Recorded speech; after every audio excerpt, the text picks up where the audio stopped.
Hey, welcome to Basics of Digital Painting. I'm Pete Moorbacher. The way this works is that I give out an assignment, an art assignment, and then the next week we go over that. I go over about 6 of the pieces of homework that gets submitted, and I talk about them publicly. If you want to participate in this, all you got to do is follow the instructions for the homework, and then show up the next week and see if I got the OBS running. Thanks, Dustin. And show up next week, and we'll see if your stuff gets picked to get reviewed on the homework. And if not, hopefully the reviews that I do for the other homework will be useful. So let me just drop this in the chat, and I'm also going to drop it in the homework channel. I'm going to link to that right now. So this is the study for next week. I'm going to go over the homework again at the end of the session when more people are here, but I just want to go through it first so you don't have to sit through the whole episode in order to be able to participate for next week. All right, homework channel. Okay, dropping it in there too. All right, so we got ourselves a little kitty here, and very majestic, very powerful, very strong. This is a nice simple one, nice simple piece. The main problem is the fur. We've done fur studies before. Fur is interesting and difficult in its own way. There's all the underlying geometry of the face. There's the geometry of the fur. And then, there's the local colors of it, and that can be a little challenging. But the other thing I want to call attention to is when you get up close, you can see how the fur doesn't all kind of run in the same direction. In some places, it kind of flows this way, and then it kind of starts to flow up this way, and it has its own kind of flow and like dynamic flow across the form. And that's the sort of thing that we could replicate with our brush strokes. It's not just going in and making a ton of individual tiny little marks, but you can actually replicate that same flow through manually placing your brush strokes, but by just having the brush strokes follow that same pattern as you go and add the color and the rendering to fill this out. You're going to find that if you make the brush go the direction of all of the hairs here, then we get something that is kind of that's already kind of most of the way there. And then, of course, you've got your little flyaways. Like we got this nice little light flyaway here. And so you can pick out a smaller brush and maybe grab a couple of these details. Look at these little high contrast flyaways that break away from the pattern. You throw a couple of those in there along with a little bit of suggestion of some texture. And when you find the right balance, a lot of the work gets done automatically. But it's one of those things, like whether you're doing a person's hair or an animal, that figuring out how to make all of this fur and hair look right without having to draw a million little tiny marks, it's its own skill set. And I thought this week would be a nice week to practice that. Okay. Coming back to the channel so I can see the chat. All right. Doggo. Yeah, exactly, Sean. All right, so first up, we got Amanda. Amanda is always here. Hey, Amanda, how's it going? Hi, good. How about you? Doing good. You said in your comment, practicing control. What do you mean by that? It was last week. I had a bit of like chaos going on in mine, and you were suggesting maybe just going back to the hard round brush and practicing some brush control. So that's what I did. Okay, great. So what were you having an easy time with? What were we having a hard time with this week? The face is probably harder. I kind of breezed through the body, and then the hair, the curls was kind of tough, and pulling in the face, particularly around the lips, was really challenging. Yeah, it's like there is such a distinct look to this face. It feels like this very iconic ancient Greek statue style face. And when you've got a bunch of little things wrong, that like the character of the face is not going to come through with the right clarity. Yeah, I tried to do a quick version of this as well, and that is the same problem I ran into. It's one of those things where that if you get it really good early on, you're kind of settled. And if you don't get it good early on, then you have 1,000 tiny edits on the back end of the thing in order to get them all right. So we're not going to go over that.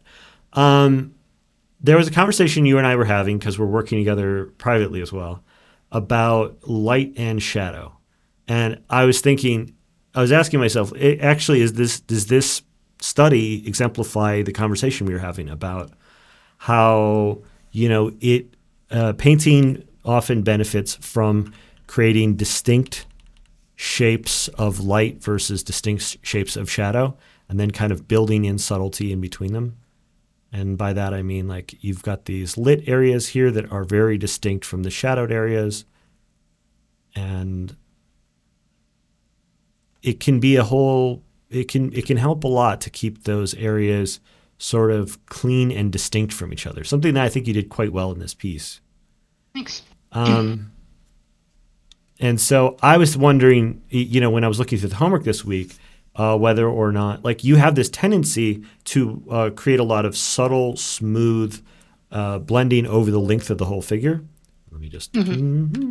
So, like, there's like if the highest highlight is up here on the forehead, as we get further away, this subtle long gradient that runs the length of it is something that you tend to instinctively move towards, and that's something that is present in this piece.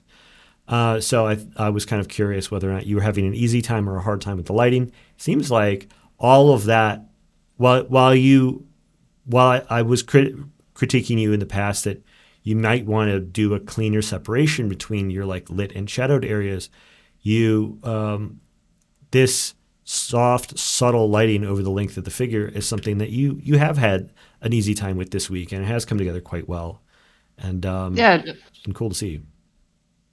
Yeah, other than the like face and the hair, like it wasn't lighting was fine. It was just doing those minor edits that was tough. I do have one additional bit of feedback about the lighting that I think could give it an extra layer of polish, even if you don't have the structure of the face exactly right. And then there's one final thing I want to go over about edges. Okay, so on the base of the stand here, this is looking very, very substantial. Like, it looks very 3D and solid. I think you'll agree. It looks like really kind of photographic, and it's definitely not down to the details because you're leaving a lot of brushy marks in here still. But there is something about it that still reads quite clearly. And one of the things that I think is helping it read very clearly is you have this lighting. You have kind of two layers of lighting. You have the matte lighting that's going over like the base of it, this more yellowy bit, and then you have the specular highlights that are reflecting off of it, and they're actually reflecting off at a slightly different angle. They're not just at the peak of the highlight; they're actually in a slightly different location. It's one of those things that I think our brain picks up on subtly in the background, where you don't actually put the peak glossy highlight exactly over that bit, and getting the structure of that right, getting the balance of those exactly right, is giving this like a really strong appearance. But there's actually a more subtle version of it happening on the face, and I think you may have actually missed it. Let me just bring up the original reference a little bit here to look at them side by side. What typically happens when you have a slightly shiny material like skin or like marble is that you get a little bit of glossiness. Sometimes you get a lot of glossiness. It depends on the person's sweating, or they've got oily skin, or darker skin tends to be more reflective than lighter skin. But you do get a little bit of a glossy specular highlight. And I feel like there is, in the original reference here on the left, we have this very soft gradient falling off of it that's mostly yellow, but then there's this sheen of white that kind of goes over the top of it. And I feel like there's room to kind of pull out a little bit of additional, it may be pulling out a little bit of additional white over the top. It's like, rather than pulling one of the lighter yellow colors, I think it's just a little bit of white blended over the surface. And you've got it maybe a little bit in the corner of the nostril here, or the corner of the nose, or it's in the crook of the mouth, and then in the corner of the mouth a little bit, just goes a little bit brighter. And I think that there's a very softened kind of glossier light. And the reason why I'm saying it's a glossy specular light is because the color of it appears to be more desaturated than the other highlights around it. There's, just like looking at the base here, where the lit parts are coming through very yellow, and then the glossy specular highlights are coming through very white. We have a much lighter and more subtle version of that happening across features in the face. And pulling that in as a final step, or maybe even balancing back a little bit more yellow through the forehead here, gives us a little extra room to have that second layer. We've got like sort of 2 layers of lighting, one on top of the other. So I just wanted to call attention to that because I thought your piece was a good example of that. Yeah, I completely missed it. I caught it a little bit like, the nose and the lip, but I looking at it now, I see what you're talking about. It's pretty subtle, but I mean, this is a study that is really like that is really like has a lot of subtlety involved in it. And while the paint over I'm doing is exaggerating that effect to a degree, it's something that's always worth looking out for because it's one of those things where, like, lighting, when you're doing skin tone especially, lighting is like, it's kind of multiple passes. There's multiple layers. There's multiple things happening in the skin tone. And especially in the area, this is something that's only going to happen really the most in like the lit areas and not so much in the shadowed areas. And so like building on top of the subtlety you already have there could add a little bit of extra something. Mm-hmm. The other thing I was thinking about was edges. I know you said you're using the round brush, but I don't know what it is, but there's something about this study that makes me feel like it's just a little blurry. Maybe I needed a smaller brush and to zoom in more. No, I don't think it's a smaller brush. It's like, I think it's got to be brush dynamics. Are you using one that's got like the, I don't even have an example here. One that has like the pressure. I'd have to go check. I can't remember what I set it to anymore. Okay. It's on Procreate, right? You're working in Procreate? Yes. Okay. Yeah, there's like, sometimes there's like a little bit of dynamic on it where and a lot of people prefer this, where it fades out a little bit as you reduce the pressure sensitivity. But there's something like, even in some of these harder edges, I was like looking at your piece and I wasn't sure if it was like the way my monitor is interpreting Photoshop, like, is blown up and it makes everything a little bit blurrier than other programs. But there's something about the brush dynamics where it feels like all of your harder edges are coming in a little blurry. And then in some areas it's clear you're like intentionally losing a little bit of edge. That's fine. Mm-hmm. And like, through the chest area here, you're not hardening it all the way. But I do like seeing on the reference here, I wonder if like we could get a little bit more contrast between like the peak sharp areas and then these semi-soft edges. And you could see that like side by side, just getting that little bit of extra sharpness on some of the things is going to give more softness to the things that are already a little soft. It just feels like everything is a little, I think it's a brush dynamics thing. It's got to be. I think so too. I don't think you're doing it on purpose. It's like if you could find a way of being able to more comfortably and reliably carve really, really hard edges when you mean to, so that you have a greater variety of them, I think it's going to instantly give an extra bit of crispness and solidness to your work overall. Sort of like, again, like we have here, like some of these marks are coming very crisp and solid, and then it's just like it's subtle. Again, it's subtle, but I want to bring it up, and that's it. That's my feedback for this week. Do you have any questions or anything you want to talk about? Nope. I'll keep an eye out for these things and try them out. All right, great. Thank you so much. All right, that was a lot of nitpicking. Who's up next? We've got Mossy Rock. Is Mossy Rock here? Mossy Rock is here. Do you have a little mic? Dr. Sensible is saying the specular is a little pink to his eyes. He might be a little right. It might end up pink, but to me it looks like white over yellow. Hey, Mossy Rock. Yo. How's it going? It goes well, thank you. What was your experience like with the assignment this week? I had fun. It was nice. I think I said like I intended to like soften it up afterwards, but I honestly kind of like it, just hard edges. So I just left it. So yeah. Yeah, one of our mods, Delia, also prefers to go very hard edged on everything, and has a more of a graphic look to a lot of her painting, and so this is something that she does quite a bit as well.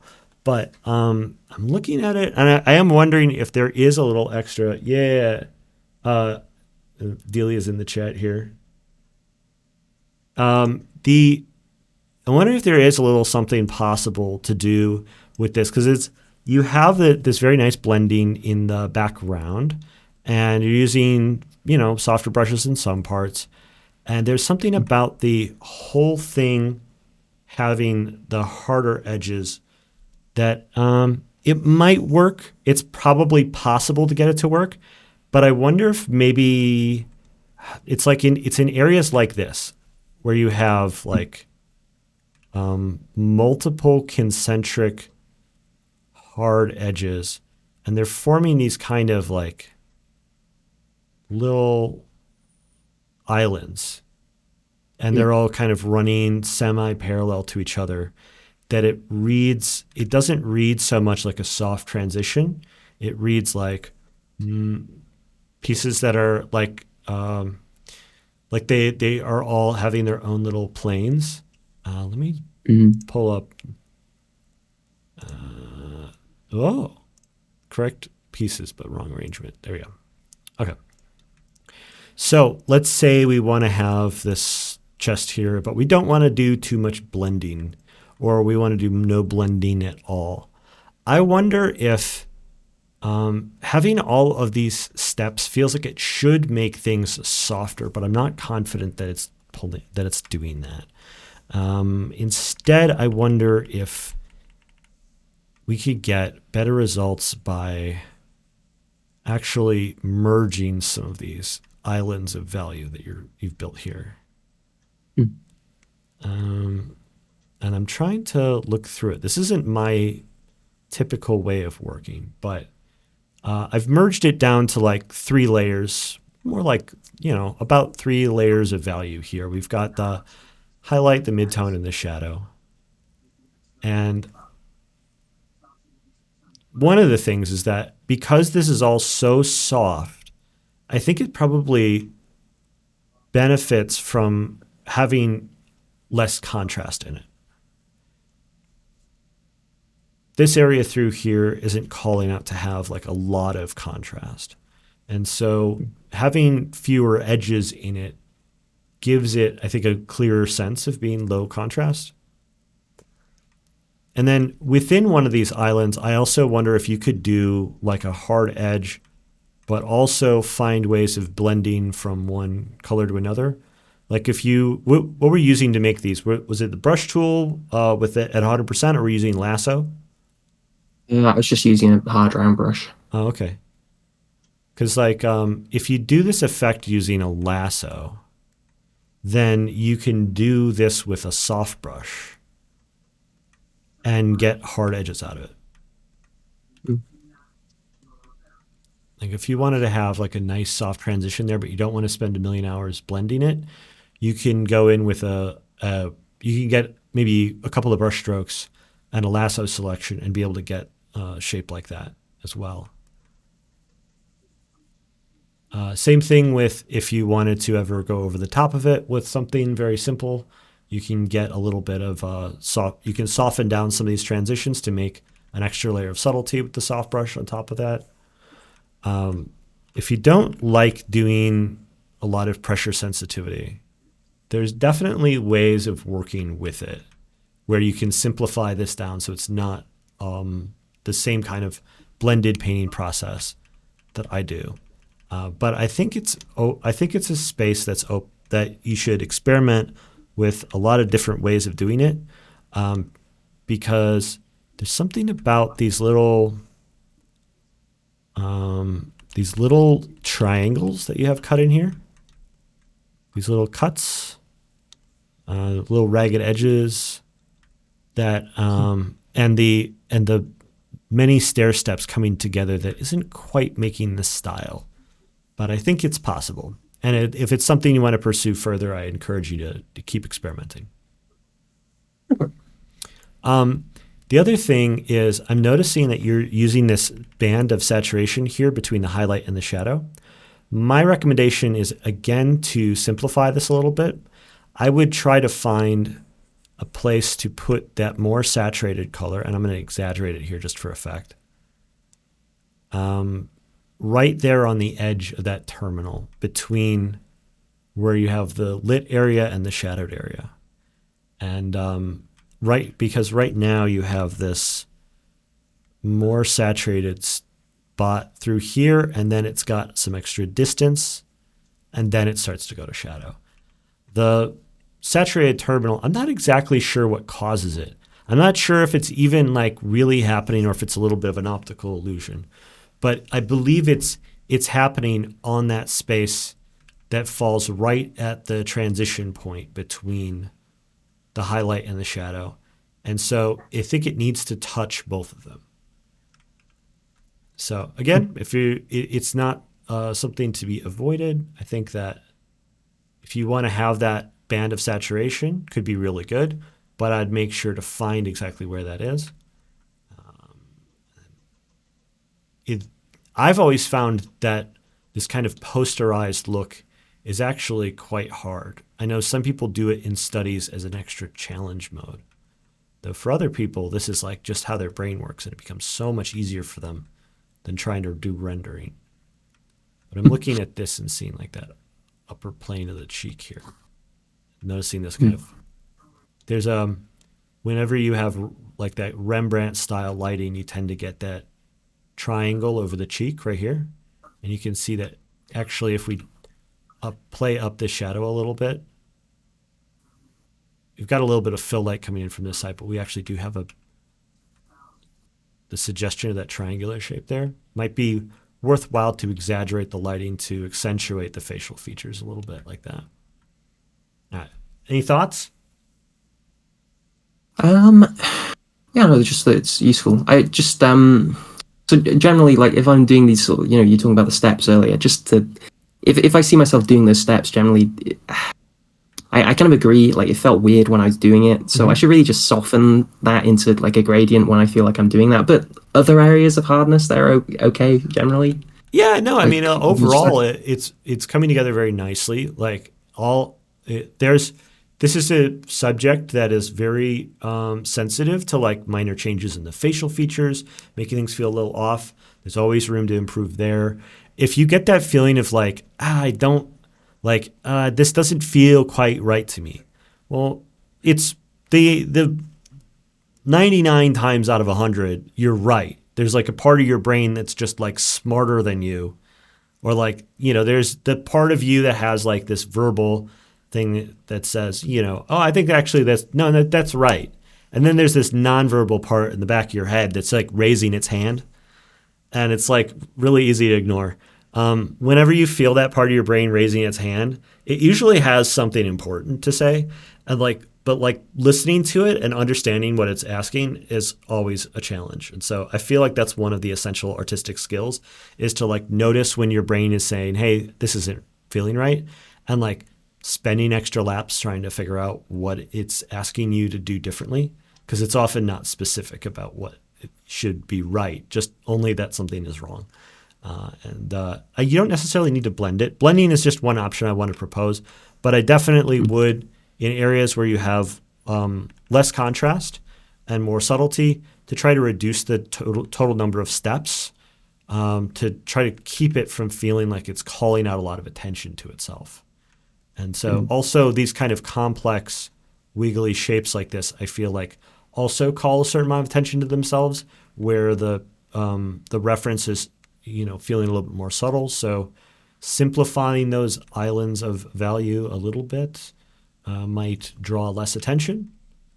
And then if you're going to be doing it with a brush, I've got my brush opacity all the way at 100. I just have my flow turned down.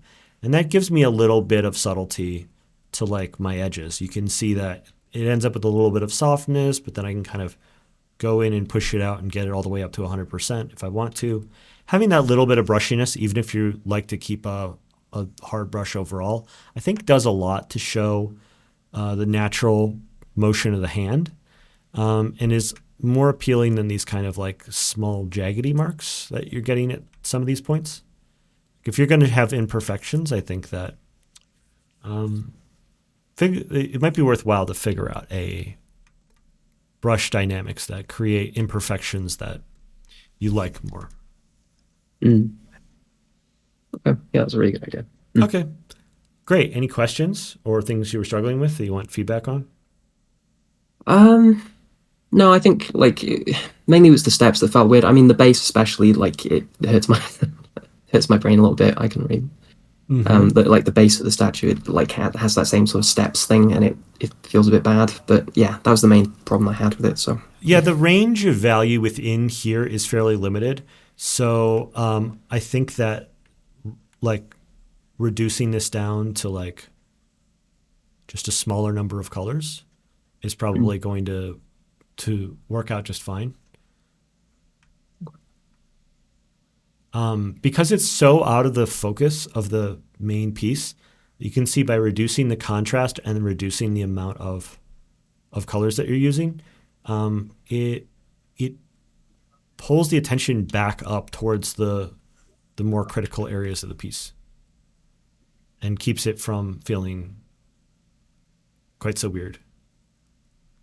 And then you've even got a little bit of headroom here to be able to add some of these like speculars on top of there too.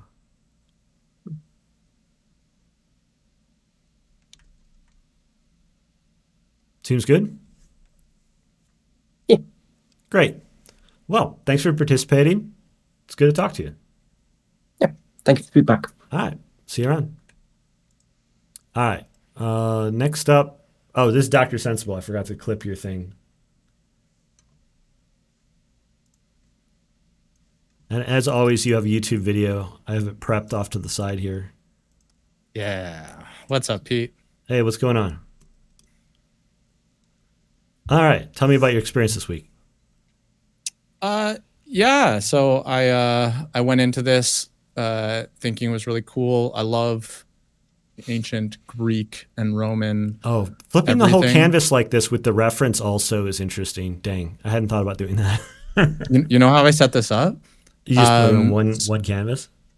No. So what I do is I create a triple canvas for myself where I have my working space in the middle and I put the reference on both sides. Oh, And then that way, when I flip it, when I'm looking in the view, I will always have it on my left side so that my hand isn't in front of it. interesting. Yeah, and Oh, so are you working I on a experimented Cintiq? with the recording. I have a little Huon Oh, for the okay. canvas, just a little 16. But yeah, I recorded this a little different. I put it up on a different monitor and a different window just so that just to not have all the zooming and have it just be a little bit less puke inducing. Yeah, Photoshop really needs with that time lapse feature that's in every other drawing program. Yeah, yeah. I feel like you and I are going to keep talking about that for years because they'll probably never do it. Yeah, or I'm just going to switch fully to CSP, one of the two. All right. Anyways, Yeah. interrupt. Once they get channels. Yeah, once they get channels.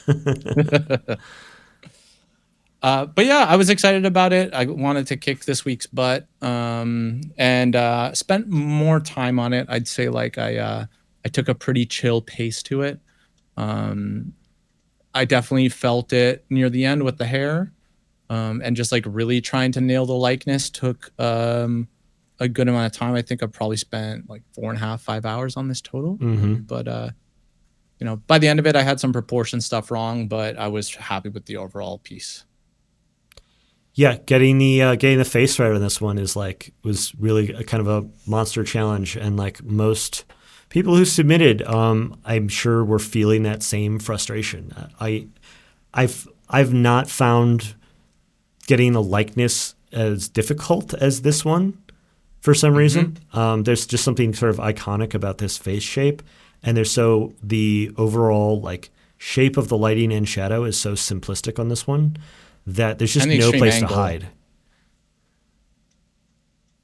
Yeah, I think the angle too, like a angle for like faces from below, where Yeah. you get less definition of the jawline, have Yeah. always been difficult for me. I feel like it's universally tough for most. It's not people. only from below, but it's also with a fairly wide angle lens.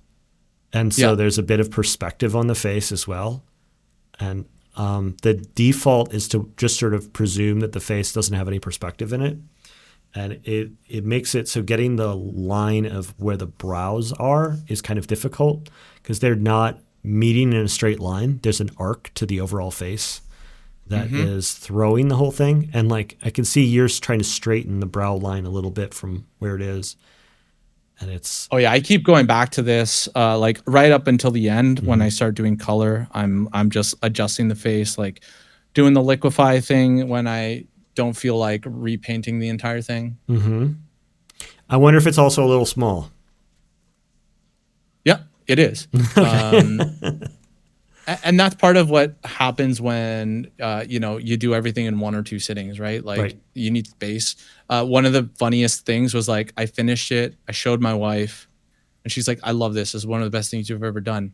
You Wow. drew the pedestal different," and I was like, "Oh fuck, I did." It's wider than in the reference, and it's little things like that that it's just like seeing the shape rather than getting lost in the details. One of the best things you ever painted. That's a hell of a compliment. Yeah, she likes to accomplish salt, so it's like that was really good, but you messed this up. Thanks. Yeah. She doesn't have an art background; she just sees it as it is. Yeah. No, that's good to have. Having somebody close to you in your life that is like willing to like give it to you straight is really helpful. Yeah, I did not to get on too much of a tangent. I did a game jam the other week, which was like a full narrative experience, and I had her play it after I was done, and she was like skipping all the dialogue. I'm like, "What are you doing? This is this like." That's the dialogue's game. boring. She's like, I'm trying to get to the game. I'm like, this is the game. She's like, I wouldn't classify that as a game. I was like, wow. Clearly not a fan of all the more subtle game genres out there. Like we haven't figured that part out yet. But yeah. All right. So you got a lot of progress you added some progress on the body overall. You really are trying to build up a lot of subtlety on this thing. My critique from last week was that you're trying to glaze in too many layers, trying to build up too slowly to the final. And I feel like your amount of time spent on this is also being ballooned by your desire to not go all the way, like with any individual pass, and that it's being constructed of these like many, many passes. Is something which is probably much more reasonable to do when you are working in graphite or watercolor, many traditional media that benefit quite a bit from slowly building up, because in a lot of cases there's like no going back, right? So you need to make sure if you're going light to dark that you just never go too dark too early, because you're going to paint yourself into a corner. And with digital, we're cheaters and we don't need to worry about that. So you can just go way overboard on something and then just decide to dial it back. It doesn't matter going dark to light, light to dark, doesn't affect it at all. You're always allowed to just go too far and then dial things back. And you're using that in some cases. Like you are building the background separate from the figure here in an effort to try to like contain the work, mask it off, keep it from, having to paint back and forth over the same edges over and over again. Yeah, I think part of it is my lack of confidence with my eye for value at the moment. I really do feel like it's a confidence and repetition thing where I am doing exactly what you're saying, where I'm taking too much time to eventually get there because I'm worried about pushing it too far. And I think it's subconscious. I'm not like making a conscious decision there. It's just of course it's subconscious. It's just like I'm trying to raise it to be like a subject that you're going to be more aware of next time. For sure. You keep telling me this every week for 6 months. I'll get there. Yeah. I mean, this has been true of a few people that show up over and over again. I give them similar types of feedback every week, and then over time, like I can see that the effort being put into addressing some particular issue gets like slowly made over time. All right, seeing your process, part of the reason I like watching through those is because it's actually really instructive for me. Whenever I am looking at anyone's homework, I am trying to run it through my head to figure out where along that timeline did they get to various different checkpoints, and is it too early or too late based off of shortfalls in the work. And getting to actually see where you're doing it gives me greater insight to be able to say, for sure you're adding color too late. Like the level of subtlety you're building up in your values while also adding in something like gradient maps is causing you more problems than it's solving you. And I can say that from years of doing things exactly this way. So the problems that you're getting is, one, I wonder if some of you've got these more rich orangey tones in some places, and then you've got these more dull grayish tones which come off a little green by contrast in other parts. And the where they're falling is falling in part due to wherever the gradient map is putting them, right? I'm just going to throw a gradient map on here as an example of, this looks kind of cool actually, the way it's distressed.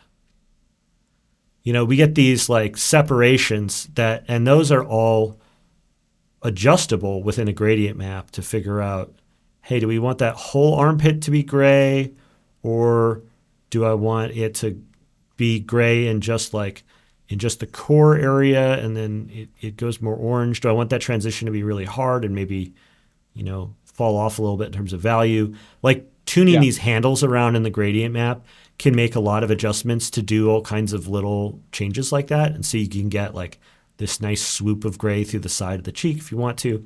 But the problem is getting that to conform to the colors of a reference can be challenging. Like where is it more saturated, where is it more gray in the reference isn't necessarily conforming to where it's ending up in your piece. And like it's that lack of control that is the trade-off in something like a gradient map. So when you do it earlier, one of the things you get is you get the ability to say, well, I really wish this was not quite so desaturated. And so you go and you grab a version of this color and you like add an extra little normal layer over the top to sort of massage it back into place. Because when you use a gradient map kind of naked, it will do things that you don't like 100% of the time. And so part of the job of the work afterwards is to cover up for its many shortfalls. Where it's powerful is in experimentation, something you're not necessarily doing here. This is not you're not having to try out a lot of color schemes here. So the gradient map isn't helping so much there, but it is losing you some amount of control over exactly what colors you're getting, and then where like the color temperature is going like warmer versus cooler. And so you've got work to do afterwards. And that gets me to the other thing here, which is where your values are kind of slow, instead of slowly falling off, like as the face, as we see the turn of the face, there's like a falling off of light that happens as we go across to this side of the face. It's just like it's brighter over here and it's darker over here. And we're seeing I'm going to delete my adjustments here. We're seeing a lot more, looking at the navigator, we can see this sort of flatter mask of value. Like it just feels more light kind of all over across this whole area here. Yeah, it's brighter for sure. It doesn't subtly transition as we get down into the body. And so it feels like there's just more time. The solution to this is very easy. You grab a nice saturated darker tone, you turn your opacity way, way down, and you just push it back. And you sort of, like kneading dough, you just push it, you just put your thumbs into it a little bit and push it back until you start finding that nice subtle balance. Just doing a little bit of a wash over it. Like you've done quite a bit of this at the earlier stages, but like what I typically like to do working like this is to forego all of that subtlety until I can see the context of the color, because some of it is like temperature difference, right. And or so saturation. Yeah. And so like having like the paler, whiter tones versus the orangier ones, like where those are going to go, what is the color temperature of the areas in shadow versus the areas in light, fixing those subtleties along with the values, to me, feels like the only way to kind of nail both of them at the same time. So trying to get it all rendered really precisely first with black and white and then go in and add color and try to keep that also kind of precise feels like a losing battle, because you're just going to you're going to like end up either tilting the values too much or never quite nailing the color temperatures quite right. And so what I like to do is just get the color in earlier when things are rougher. Get the values in more broadly sooner. Get the colors in before anything starts getting tightened down too much. And then using like your, manual painting acumen at the end to establish all of the edges, little color variations, color temperature, the final adjustment of values, and just doing all of that using all of the colors and values that you've established very quickly in the earlier steps. Okay. Yeah, that makes a lot of sense. Because you could go, if you were to spend another hour on this making adjustments to the subtleties of it, you would probably like all that, but you wouldn't be able to do, if you put an hour longer into the values at the beginning, you wouldn't necessarily get that same amount of value out of it, because you wouldn't have the context of knowing where it's all going to end up at the end. Mm-hmm. So I'd say just keep that stuff closer to the end and just do it over the top of the colors and like don't worry about it. Trying to like front load all of the rendering at the beginning, I just don't think is a viable solution. Yeah. I think that probably comes from like a little bit more of like the concept art kind of thing, where you're like, you are trying a bunch of different colors and you want to have like a render and you just are able to change the color underneath. But for a study or like something where you know exactly what it's going to be, it doesn't make sense. Yeah, I mean, this is me speaking from experience, less on studies and more on illustration work. Yeah. Because I mean, that's where I've spent most of my time, is on illustration work, and so there's a lot of unknowns in illustration, and you end up needing to have the context of more problems worked out before you kind of know what the next steps are.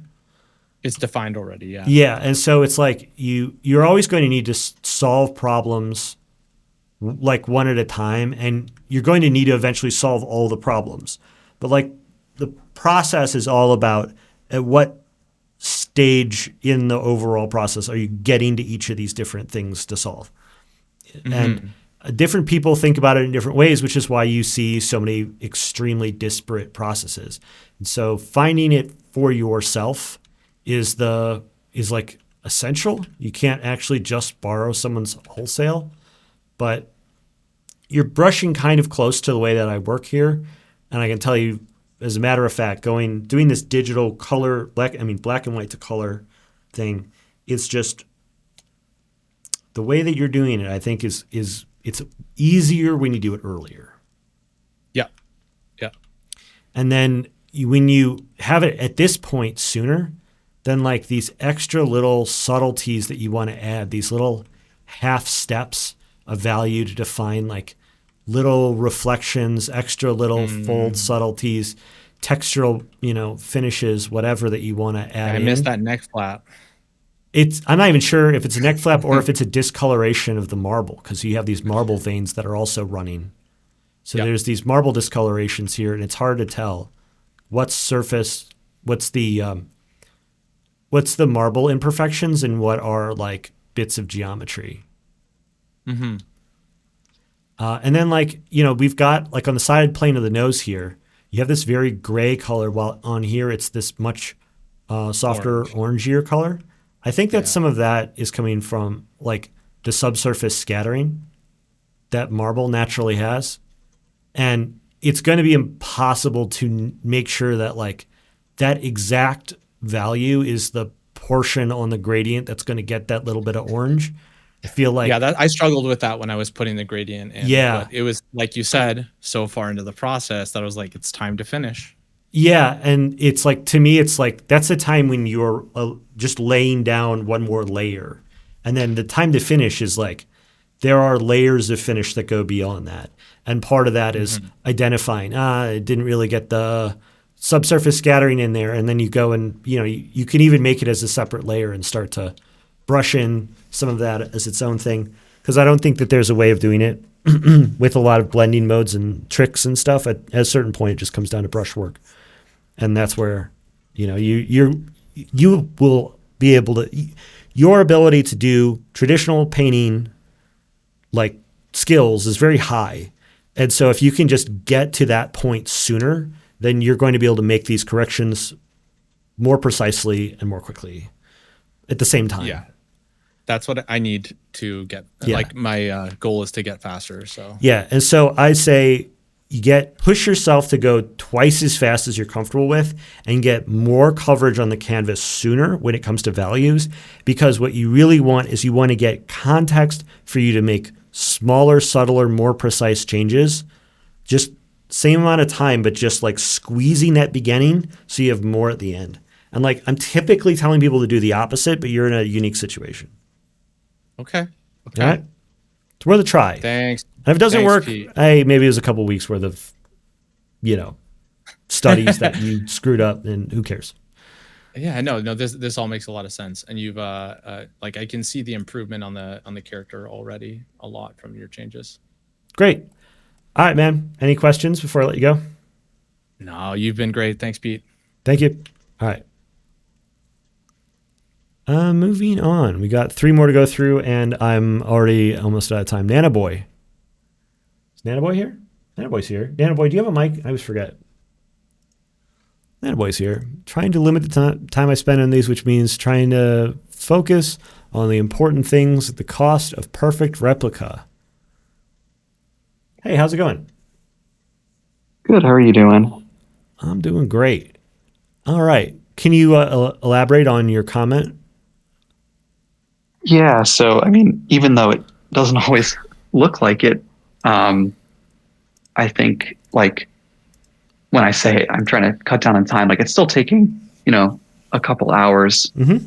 And I end up looking like I don't have as much to show for it as some people for the same amount of time. But Oh, I would not. I would not make those comparisons if I were you. yeah, no, I know the danger. But, Yeah, you understand it. Just reminding you. Yep. Yeah. Sometimes you gotta hear that a couple times. But yeah, so I think like one of the things that I struggle with is getting lost in the weeds, especially with the value changes. So I'll end up like, oh, well, I'm just going to define this part right here. And then I end up 30 minutes later and I'm still working on these like slight brush strokes. Yes. And I think I could benefit more from getting stronger value differences like earlier. Yes. And then I can like go into the intermediary and blend them out a little bit instead of building, as you were saying with previous some of the previous ones, like building up slowly is good for traditional, but then when you have digital, you can just put down like really extreme differences in value early and then kind of work through it. Yeah. You can put stuff down that you go. are certain is wrong in a lot of ways, as long as it's right in the way that you need. Like if by let me do this by demonstration rather than simply shouting words. Like when I'm early on in this, if there's a big gradient I want to make, I will throw down huge brush strokes of soft brush, even though I know I'm like blotting out highlights that I'm going to need, because it is creating a softer, if I want to do something like, if I do something like this, I'm absolutely screwing up some of my shadows, right? But am I like getting it to feel a little softer and rounder and glowier at the same time? Like also yes. And so it sometimes requires you to take steps back in order to take steps forward. And so it's totally like the natural impulse is to want to make things precise and correct the first time. And then when you don't get them right the first time, you make these like little 10% incremental changes. The style of thinking that I got into when I started doing a lot of studies was, pick some aspect of the painting that you want to be broadly more correct and just forget about everything else and just do one thing at a time. And by thing, I mean, it can be like, I want to have the whole thing, I want to have the whole face kind of curve over. You know, we're seeing a lot of curve in the face here. Let's get that curve established broadly across the whole face and do that. Can we do that with like one brush stroke or like a small array of brush strokes quickly to get it done in like almost a single operation? And like, if I found that if you can keep that mindset and just like quiet the part of your brain that's upset at the fact that you're painting over and making bits muddier that you had already worked on, then like you will eventually be able to get back to those points and clear all that stuff up. But those looser, broader strokes and being comfortable with that feeling of knowing that some things are right and some things are wrong about these actions, that actually ends up speeding up the process and making everything like feel more cohesive in the end and like get you more time to be able to focus on the actual details that matter. Mm-hmm. So it sounds like you've got a really clear understanding about what you need here. The other thing I want to bring up is you've got this drawing underneath that is, I see you putting a lot of effort into it. You're being very careful about it. And then you have your colors, like solid colors kind of filling out here. The other place I would recommend that so I'm telling you how to like kind of compress some of that time, but like the opposite of what I was telling Dr. Sensible, stop spending so much time up front and try to like rush through it. This is the step where I think that you should double the amount of time you're spending. If you could double the amount of time where you're figuring out the geometry of everything, it's going to make the next steps go way faster to the point where it's going to make up for any extra time you spend. And this is a really common piece of advice I have around here, which is double the amount of time that you're spending on the initial layout, and you will be infinitely happier with the results. And the next 3 steps are going to go so much faster. It's going to make up for itself and then some. So more time here, more time on the loose blockouts of where the light and shadow are. And then you will have like a clear, strong understanding of where these like subtle, smaller transitions go. So you don't end up nitpicking individual brushstrokes that don't add up to a final piece. There's an efficiency there, and I think you see it. And I think as you continue to practice it, you're going to continue to like push forward on that goal very quickly. Okay. And I mean, kind of on that note, the idea of like saving the really defining the edge until the end sounds like it kind of meshes with that as well. Like if you're painting over a lot of what you're defining to get the overall form of it, then maybe like by the end you go back in with a darker value and try to make a sharper definition on, say, like where the top part of it, like maybe the cape or whatever, kind of meets with the chest. Yeah, if you were to have, if you were to like have all of the rendering across this thing laid out really loosely like this, and then you were to be able to go in and carve in just the little marks that you need in order to, because then you can also build the variation of it very easily. Because if you wanted some parts to be thinner and some parts to be thicker, you get that extra control over it when it's isolated. Like the goal of all of this is the same, which is that our brains are not good at taking in all the information at once. Like we have a bandwidth problem. We have to fit this big chunky bit of like pile of data through a very narrow tube. And there's like a pipeline in our brain that doesn't really get wider. And everybody thinks, I think non-artists believe that artists have this like wide pipe in their head that allows them to sort of like push a whole image through their brain at once. And that's the trick. But the real trick is that the artist is really good at disassembling all the data into small pieces that get passed through one at a time and then reassembled on the canvas.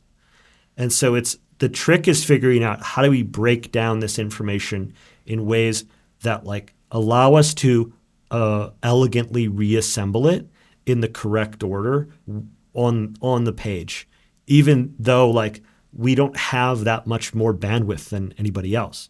This is like when I'm shouting about process. This is what process is breaking things down into efficient pieces to fit through that tight gap.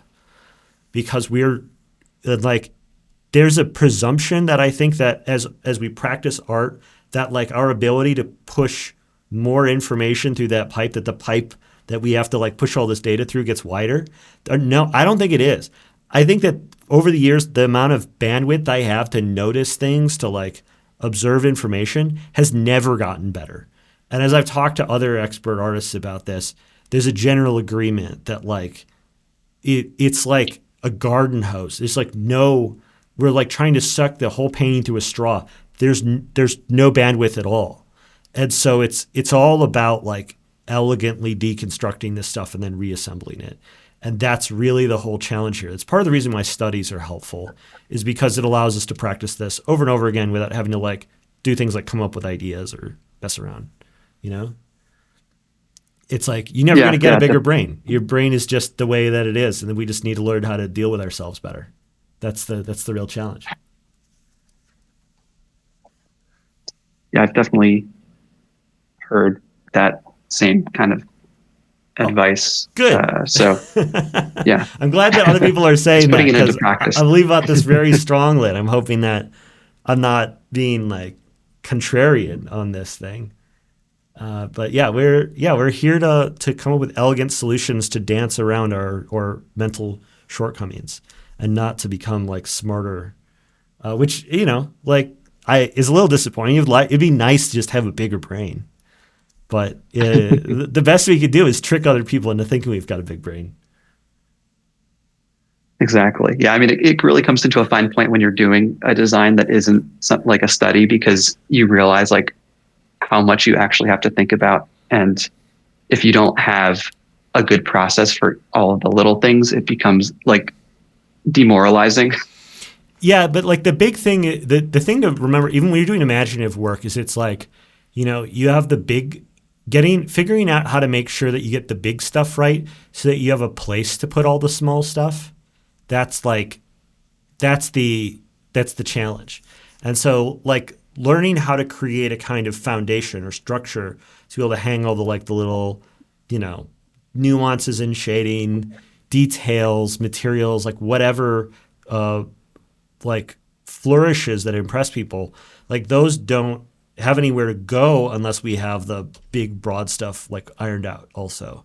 And so understanding like what order we do all this in, and like how we mentally break things down so that we can figure out like what's the best process for us, like that is ultimately going to lead to being able to like draw imaginatively as well. Though I think there are steps in imaginative work that just simply don't exist in studies. So my recommendation to everyone who wants to do imaginative work is that do it along with studies. Like don't do just studies in preparation for imaginative work. Do them both. I got by only doing imaginative work and never studying. But if I had studied too, it would have gone better. And so like I see too many people trying to like iron out these skills in preparation for making good original drawings. Just do both.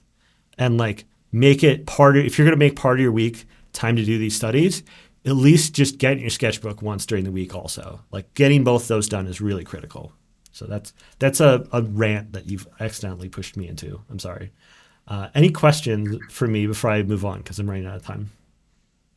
No, I think that's good. Thanks for your time as always. Yeah, thanks for participating. It's great to see you around here all the time. All right. Next up, we've got Denim. Is Denim here? I saw Denim hang on in the quiet time before. Denim's not here. Denim, you seem like you're a little bit closer to being a beginner than some of the other people here. You know, there's this whole range. I was really looking forward to talking to you. Denim is on EU time. Oh, okay.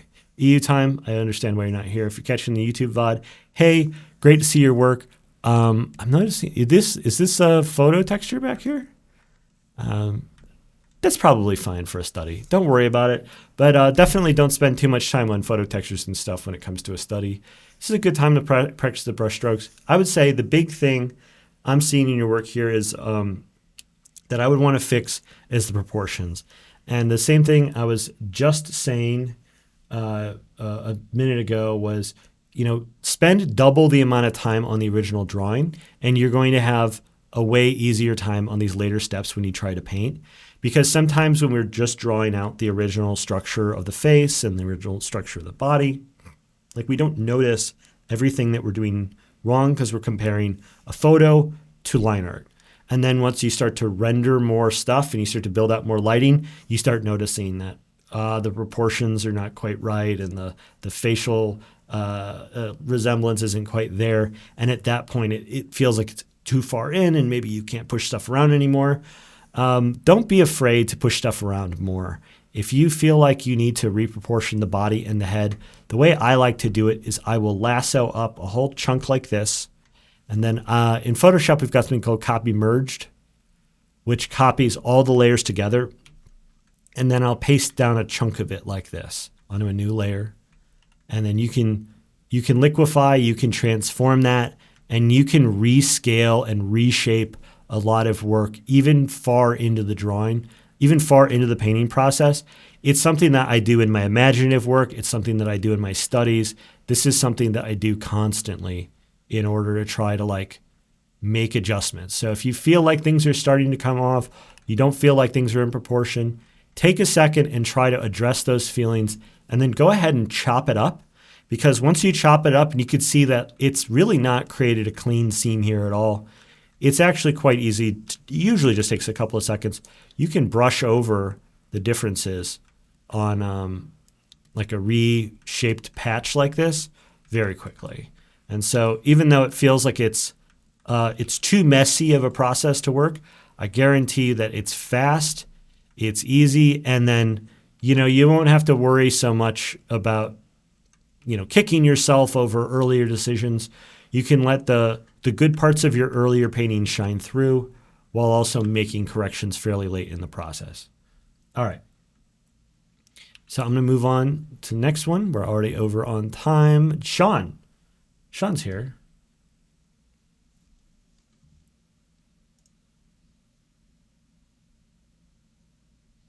Hey, Sean, how's it going?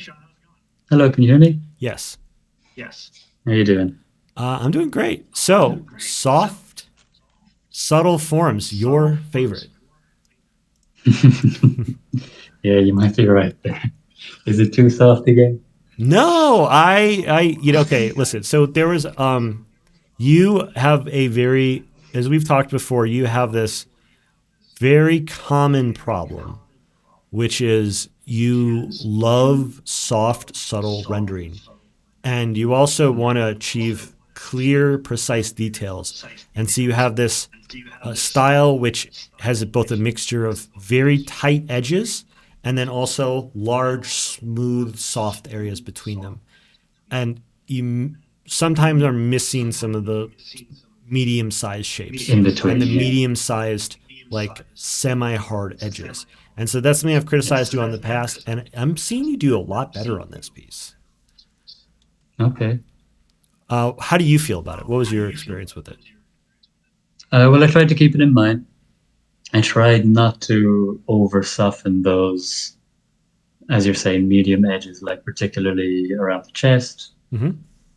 Not to go too soft in the cloth. I tried to just let the strokes be Mhm. and not go in, because I can soften it in just a few strokes, but don't, Yeah. So that. And the painterliness of it, I think, is quite appealing.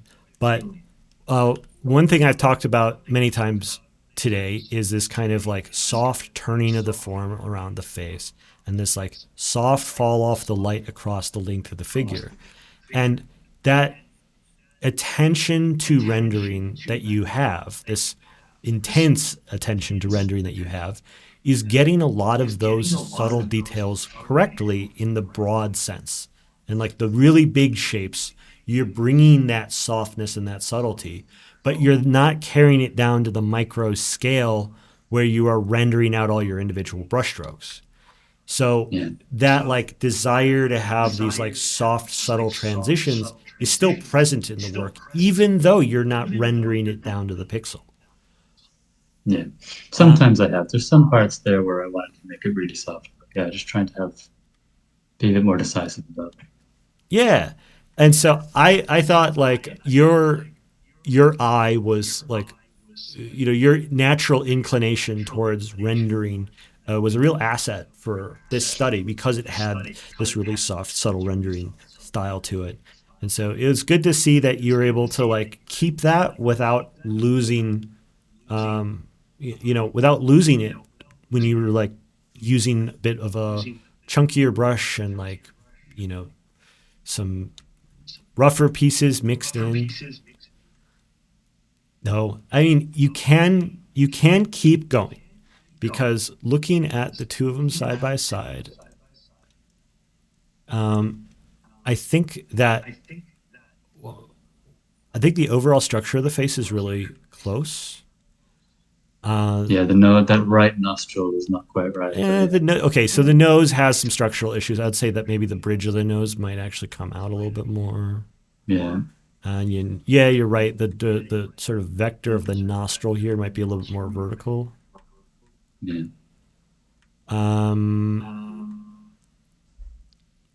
But I struggled a little bit with those really subtle differences of value around the lips as well.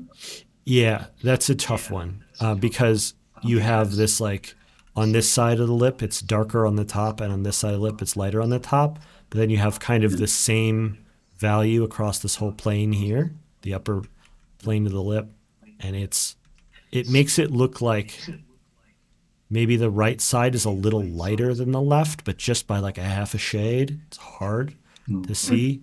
But it might not be. It might just look that way because it's next to the dark, so I'm not sure. It's hard to tell. There's a lot of little subtle differences that are kind of hard to dial in. But beyond that, I would say that it's more along the lines of like the bigger chunks of light where you're maybe not transitioning quite as quickly as you need to. Mm. So like looking at just the front mask of the face here, that maybe it needs a little bit more. I don't know. This is one of those things I go back and forth on when I'm rendering too. Yeah, because I saw that corner there that you've drawn in just above the eyebrow, but then I also see like a roundness to the top of the eyebrow, if that makes sense. Just after that transition, then there's another round bit, and I was trying to get that in, then I made that too close to the other one. It's one of those things where the distance that you're seeing it at matters a lot, because if you start going in further and further to try to find like individual, like little tiny transitions and making sure that they are all, you're like, oh, there's a little bit of an edge there. There's a little bit of a glow here. Is the same glow that's hitting the eyeball the one that's hitting the underside of the lid here? And how far down does this go? It's more the form I was trying to capture to the top, because there is like a corner there at the eyebrow, but it's not like a straight across the forehead. You know, there's still roundness there. This here? Yeah, it's still eyebrow. Round, yeah. But this is what I'm saying is there's these edges have degrees to them. And the main point I want to make here is that it's difficult to get to see all of them at either a macro or micro scale. So when you progressively zoom in as you're getting further and further through the painting, you lose those more like larger forms. And so some of these sort of halfway corners that you have like on the above the eyebrow here become invisible at very close distances. And the same, like this sort of transition from the lit to the shadowed side of the face here is pretty soft. But if we were to see it at this distance, it would be nearly impossible to figure out like what value do we need to cross through here, because we're both seeing that it goes from lighter to darker as we go along the side of the face. But then there's also this up and down where it goes lighter on the upper plane of the, upper plane with the ocular cavity here, and then the above the mouth. So there's like this darker part in here, but it's lighter than it is over here. And so where does that cross section of lighter versus darker balance out? It's really, really hard to tell up close. And then when you do it all up close and you zoom out, you end up sometimes with these weird artifacts. And you go, what the fuck did I do here? This looks super wrong. And so my encouragement to you is to, yes, definitely do the kind of precise work that you're doing. But throughout that process, remind yourself to zoom out and see things at a middle distance.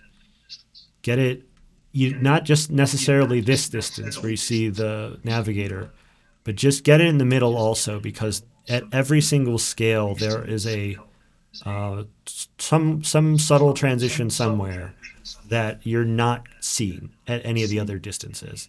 It's like I'd say there's at least 3 distances that you need to see it to be able to get all of it perfect. And I find that balancing them is so hard because it's like you stand up, you walk away, and you come back, and it's all wrong. Like refreshing your perspective is such an essential part of it. So doing it in like a single pass on a study can be very difficult. But the best you can do is look at it from over here, make sure you're seeing it all at this distance, and if you feel like you need to make corrections, make a new layer, build in those corrections at this distance, then zoom in, see what you broke, fix it again, then zoom in really close, finish it off, and then zoom out again and see it at every different scale throughout the process. Yeah, more in and out. Yeah, more in and out. Because if you're going from all the way out to all the way in and staying in at the end, you're going to zoom out and be disappointed in yourself over and over again, and it's frustrating. No, I do zoom out.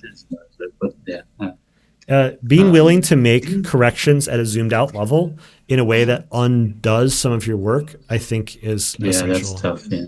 And I think if that's the thing, there's something in that you're avoiding, I think, or missing. I don't think you're missing it. I think you know it. It's just a matter of building a habit that's going to get you past it, because you're getting better at establishing these, like, the work on these different scales.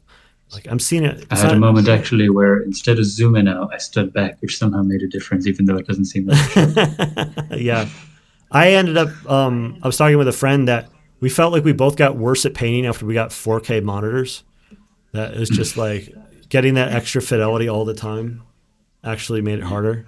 The same thing I'm talking about, the face, is happening a little bit on the cloak here as well, where the under plane of it is kind of distinct from the top.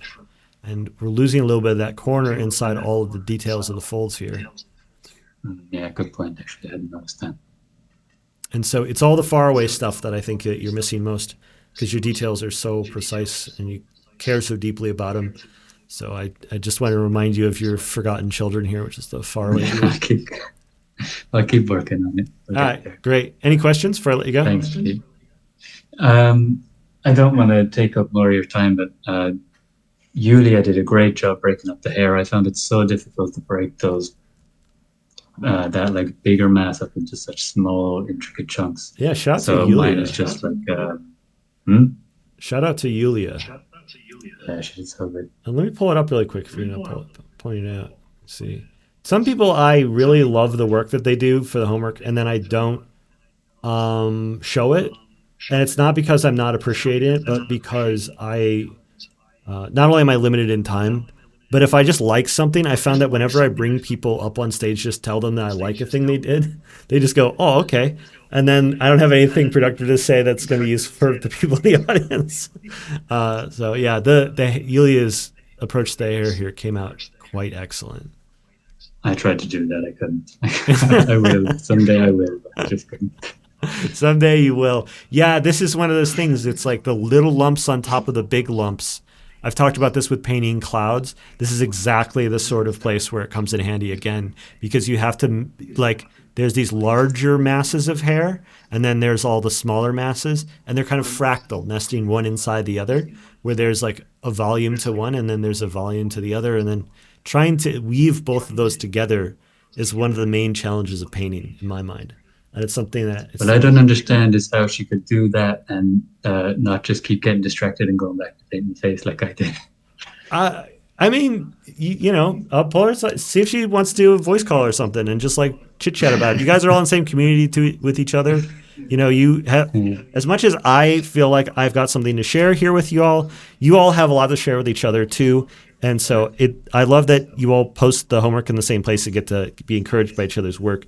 Feel free to reach out to each other also. Like, I have learned a lot from my very earliest stages of learning art, came from me reaching out to people that I was sharing communities with and asking them how they did stuff. And that's how I learned all of Photoshop painting.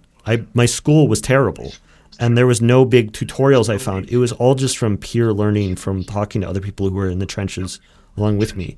And so, you know, I highly encourage, I just always presume everyone's doing that, but like, I just want to point it out that like, reach out to each other. You all have different strengths and weaknesses, and you're all up to interesting stuff. You know, take a little time. Say that you appreciate each other's work to each other, and ask questions to each other. It's good stuff. All right. Thanks, Sean. All right. So that's it for today's session. I'm going to repost the homework one more time. It's in the homework channel. I'm posting it here in the chat one more time. We're drawing a lion this week. I'm linking to the homework channel. Go ahead and post your work there once you're done with it.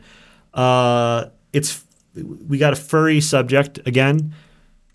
Furry in the literal sense. One of the things that I find very interesting about looking at this photo is the sort of directionality of all the fur here. You can see that the grain of the fur changes over the length of the figure. And so we have like the grain of the fur kind of defines some of the geometry of the figure here. And it's like, it's shorter in some parts and longer in others.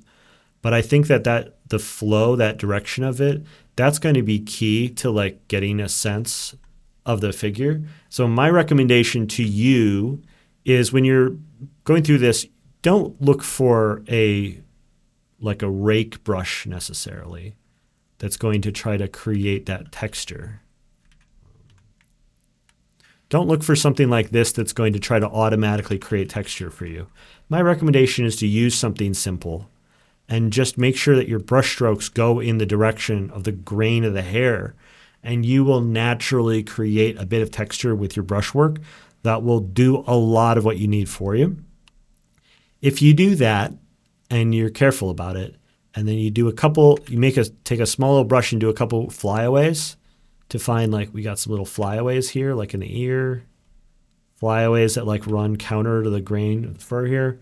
You add a couple flyaways along with that, you can really quickly create hair that looks pretty good without having to paint every single freaking hair. As long as you can get those kind of, like, look, if we look in here, you can see some of these